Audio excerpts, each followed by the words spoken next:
Hurricane কবুতরটা কোথা থেকে আসলো?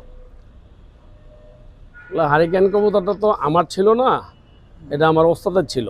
আচ্ছা এই হারিকেনের বৈশিষ্ট্য হলো এটাই যে অনেক সময় রাত্রে নামতো, সন্ধ্যার পর নামতো। তো সন্ধ্যার পর নামলে দেখা কখনো হয় বিড়াল নিয়ে যেত বা কখনো বেজি নিয়ে যেত।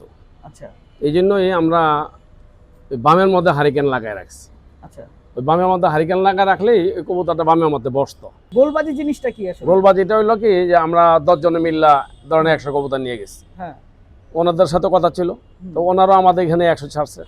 তো ওনারা আমাদের একটু আপ্যায়ন টাপ্যায়ন করছে, নাস্তা পানি যা খাওয়ার খাওয়াইছে। আসসালামু আলাইকুম দর্শকবৃন্দ, কি অবস্থা সবার, কেমন আছেন আপনারা? আপনাদের সবাইকে আমার নতুন একটা ভিডিওতে স্বাগতম। দর্শকবৃন্দ, এখন আমি আসি হচ্ছে ধলপুরের ইব্রাহিম কাকার বাসায়। তো অনেক আগে এই বাসায় আমার আসার ইচ্ছা ছিল, কারণ আমার ওস্তাদ এই ছাদ থেকে মোটামুটি অনেক কবুতর নিছে এবং সেই সব কবুতরের অনেক ভালো রেজাল্ট হয়েছে মাশাআল্লাহ। তো আজকে ওস্তাদরে নিয়ে আসলাম ইব্রাহিম কাকার বাসায়। তো প্রথমে একটা ছোট্ট প্রশ্ন আপনাকে করতে চাই।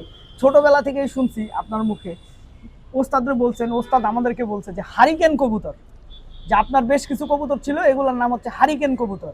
এই হারিকেন কবুতরটা কোথা থেকে আসলো? হারিকেন কবুতরটা তো আমার ছিল না, এটা আমার ওস্তাদের ছিল। আচ্ছা এই হারিকেনের বৈশিষ্ট্য হলো এটাই যে অনেক সময় রাত্রে নামতো, সন্ধ্যার পর নামতো। তো সন্ধ্যার পর নামলে দেখা কখনো হয় বিড়াল নিয়ে যেত বা কখনো বেজি নিয়ে যেত। আচ্ছা এই জন্যই আমরা ওই বামের মধ্যে হারিকেন লাগায় রাখছি। আচ্ছা ওই বামের মধ্যে হারিকেন লাগায় রাখলেই ওই কবুতরটা বামের মধ্যে বসতো। আচ্ছা। আমরা বামটা খুইলা নিচের দিকে নামায় এটা নিয়ে রাখতাম আর কি। অনেক উঠতি লাইনের কবুতর ছিল ওগুলো। আচ্ছা তো ওই পর থেকে এই নামটা হারিকেন টাইটেল হয়েছে। আচ্ছা। তো আপনার উস্তাদের নামটা যদি একটু বলতেন। আমার ওস্তাদের নাম হইলো মতলব ভাই। আচ্ছা, মতলব ভাই। জি। তো উনার ভাষার কবুতরগুলাই কি তাহলে হারিকেন কবুতর? ওনার কবুতরটাতে এখান থেকে ওনার ছিল মাদি, হ্যাঁ হ্যাঁ। আর নর্থ ছিল আমাদের রেল লাইনের একটা মহদ্দিন মামুর নাম আছে, উনি শুধু ওইলাগলা কবুতরই পালতো। আচ্ছা। উনি একজন অনেক পুরোনো পালিয়া। হ্যাঁ হ্যাঁ। তো ওইখান থেকেই আমার এই ওস্তাদে একটা ওনার থেকে নর নিয়ে এসছে। এই দুজনের কবুতরটা পেয়ারিং করছে। আচ্ছা পেয়ারিং করার পরে এই কবুতরগুলো ফ্লাইং অনেক বেশি। আচ্ছা। হ্যাঁ, এই কবুতর অনেক ফ্লাইং অনেক বেশি। আচ্ছা। এই জন্যই আমরা ওই সন্ধ্যার পরে নামলে আমরা তখন তো আমাদের এই এলাকাতে আলো ছিল না, তখন আমরা এই যে হারিকেন টানা রাখতাম বামের মধ্যে। আচ্ছা। ওইটার পর থেকে এটার নাম হয়েছে হারিকেন। আচ্ছা, আমার জানা মতে যে এই জেনারেশনগুলোর রেসেও পরবর্তীতে অনেক ভালো রেজাল্ট। হ্যাঁ, এটার আমি সেই 90 দশকের কথা বলি, যে আমরা তো আগে এটা গোলবাজি খেলছি।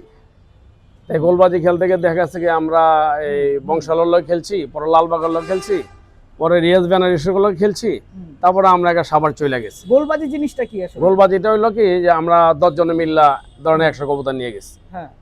ওনাদের ওনাদের সাথে কথা ছিল, তো ওনারাও আমাদের এখানে 100 ছাড়ছে। তো ওনারা আমাদের একটু আপ্যায়ন টাপ্যায়ন করছে, নাস্তা পানি যা খাওয়ার খাওয়াইছে। ওইভাবেই আমরা তখন লালবাগের রাব্বানি ব্যাগগুলো খেলছি। ওইখান থেকে যে আবার মিরপুর আর বেনারসি ব্যাগগুলো খেলছি। তাহলে কবুতর ছেড়ে দিয়ে আসছেন। হ্যাঁ, উনারা, তার মানে উনারা আপনাদের এলাকা থেকে ছেড়ে দিয়ে গেছে, আপনারা উনাদের এলাকা দিয়ে ছেড়ে জি গেছেন। জি জি জি। তো এটা হার জিত কিভাবে নির্ণয়? এটা হার জিত মানে কি, দেখা গেছে কি যে আমরা 100 কবুতর ছাড়ছি, তাই আমাদের 100 কবুতরের মধ্যে অনেক সময় আমরা রং মারছি তেহারা কেউ আমরা সন্ধ্যাবেলা রেজাল্ট হইলো, কেউ 2টা ধরছে, কেউ 3টা ধরছে।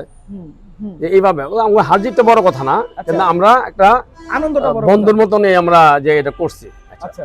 তাই আমরা তখন দেখা যাচ্ছে সাভার পর্যন্ত যা খেলছি। আচ্ছা। সাভারের পর থেকে আইসা পর আবার এই লাইনে গেছি, আচ্ছা। মানে কি বলে নরসিংদী লাইনে গেছি। আচ্ছা।